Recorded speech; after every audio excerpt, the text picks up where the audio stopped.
बच्चों, इस वीडियो में हम पढ़ेंगे कवयित्री ललित दत्त द्वारा रचित वाक। तो शुरू करते हैं। रस्सी का कच्चे धागे की खींच रही मैं नाव, जाने कब सुन मेरी पुकार, करे देव भव सागर पार। पानी टपके कच्चे सकोरे, व्यर्थ प्रयास हो रहे मेरे, जी में उठती रह हुक, घर जाने की चाह है घेरे। जो पहला वाक है, इसमें कवयित्री ईश्वर से जो मिलन करना चाहती है, अर्थात मोक्ष पाना चाहती है। इसके लिए जितने भी जो प्रयास कर रही है वह सब व्यर्थ जा रहे हैं। कवयित्री कह रही है रस्सी कच्चे धागे की। यहाँ पे जो मनुष्य का शरीर है उससे कच्चे धागे की रस्सी के समान बताया गया है। और खींच रही मैं नाव, यहाँ पे नाव जो ईश्वर भक्ति है उसके लिए आया है। तो कवयित्री कह रही है रस्सी कच्चे धागे की, जो मेरा शरीर है कच्चा धागा है उसके समान नश्वर है, और जो खींच रही मैं नाव, जो ईश्वर भक्ति रूपी नाव है, उसको मैं उस कच्चे धागे से खे रही हूँ। जाने कब सुन मेरी पुकार, करे देव भव सागर पार। भव सागर पार मतलब मुक्ति मिल जाना। कवयित्री कह रही है कि मैं अपने शरीर रूपी कच्चे धागे से ईश्वर भक्ति रूपी जो नाव है उसको खे रही हूँ, और न जाने ईश्वर मेरी पुकार कब सुनेंगे और कब मुझे मुक्ति प्रदान करेंगे। पानी टपके कच्चे सकोरे, व्यर्थ प्रयास हो रहे मेरे। सकोरा होता है मिट्टी का बना हुआ कच्चा पात्र।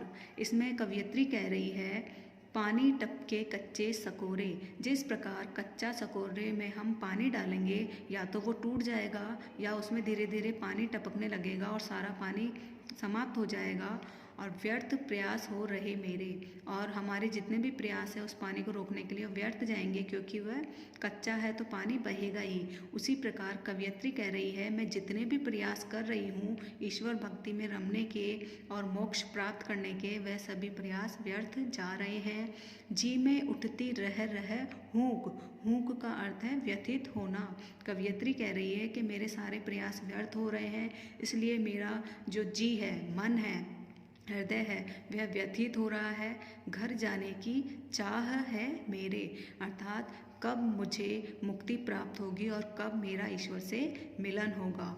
तो जो पहला वाक है इसमें कवयित्री ईश्वर से मिलन के बारे में कह रही है और मोक्ष प्राप्त करना चाहती है। आगे हम पढ़ेंगे वाक 2। खा कर पाएगा नहीं, न खाकर बनेगा अहंकारी, सम खा तभी होगा समभावी, खुलेगी सांकल बंद द्वार की। जो दूसरा वाक है इसमें कवयित्री मनुष्य को अहंकारी न बनने और अपनी जो इंद्रियां हैं उनको संयम में रखने के लिए कह रही है। खा कर कुछ पाएगा नहीं। खा कर का मतलब है जो इंद्रियां होती है हमारी, हम जितनी इच्छाएं करेंगे, जो हमारी इंद्रियों की जो इच्छाएं जितना ज़्यादा पूरी करेंगे वह उतनी ही बढ़ती जाएगी। इसलिए हमें हमारी जो इंद्रियां हैं उन्हें संयम में रखना होगा। न खाकर बनेगा अहंकारी। यदि हमने उन इंद्रियों को संयम में रख लिया तो भी हमें अहंकार नहीं करना चाहिए, क्योंकि अगर हमने अहंकार कर लिया तो सब कुछ नष्ट हो जाएगा। सम खा तभी होगा समभावी।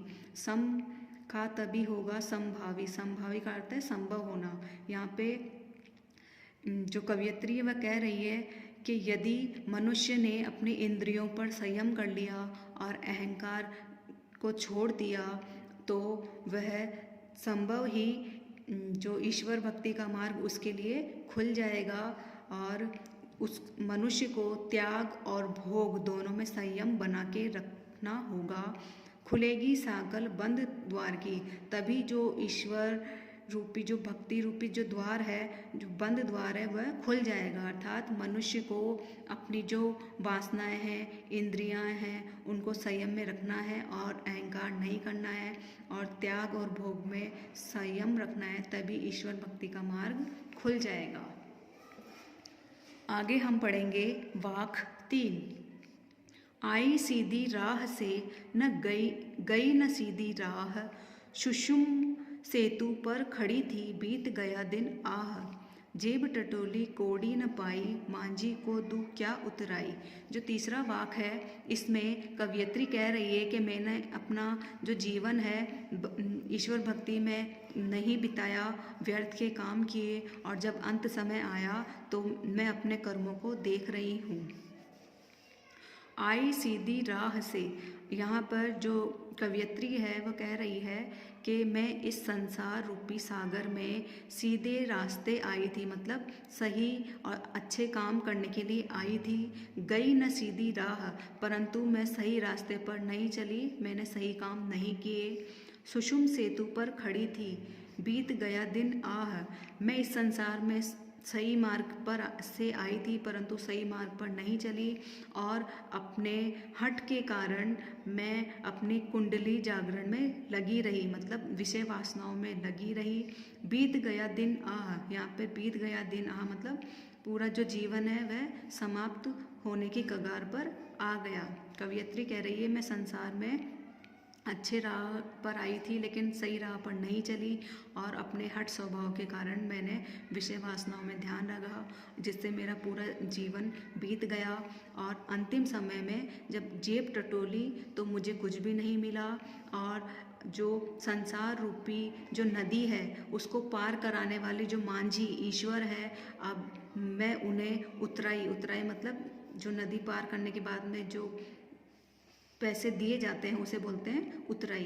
तो मैं संसार रूपी नदी को पार कराने वाले मांझी को क्या उतराई दूँ, अर्थात मैंने अपने जीवन में कुछ भी अच्छे कर्म नहीं किए, और तो मैं अब ईश्वर को क्या जवाब दूंगी।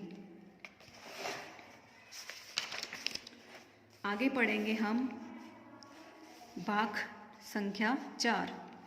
थल थल में बसता है शिव ही, भेद न कर क्या हिंदू मुसलमान, ज्ञानी है तो स्वयं को जान, वही है साहिब से पहचान। जो चौथा वाक है इसमें कवियत्री ईश्वर की सर्वव्यापकता के बारे में बता रही है कि ईश्वर सभी जगह है, मनुष्य को भेदभाव नहीं करना चाहिए। जो मनुष्य स्वयं को जान लेगा उसे ईश्वर अपने आप मिल जाएगा।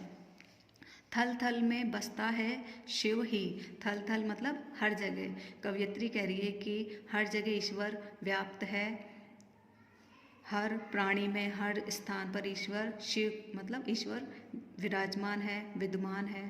भेद न कर क्या हिंदू मुसलमान, तो मनुष्य को हिंदू मुसलमान जाति पाति ऊंच नीच इनमें कोई भेदभाव नहीं करना चाहिए, क्योंकि ये सब ईश्वर के ही बनाए हुए हैं। ज्ञानी है तो स्वयं को जान, जो मनुष्य स्वयं को ज्ञानी समझता है उसे सबसे पहले स्वयं के बारे में ही जानकारी होनी चाहिए। वही है साहिब से पहचान, जिस मनुष्य ने स्वयं के बारे में जान लिया उसे जो परमात्मा है उसका ज्ञान अपने आप हो जाएगा, क्योंकि हर मनुष्य की आत्मा में परमात्मा निवास करते हैं। तो मनुष्य को स्वयं को जानना है, क्योंकि ईश्वर सब जगह विद्वान है, कोई भेदभाव नहीं करना है। तो बच्चों ये जो 4 भाग हमने पढ़े इनसे कवियत्री ईश्वर के मिलन के मार्ग को बता रही है। हमें ईश्वर भक्ति में अपना समय व्यतीत करना चाहिए, व्यर्थ के काम नहीं करना चाहिए, ये शिक्षा दे रही है। साथ ही जो भेदभाव जाति पाति है इससे भी दूर रहने की शिक्षा दे रही है। तो बच्चों पाठ 2 यहाँ पे समाप्त होता है।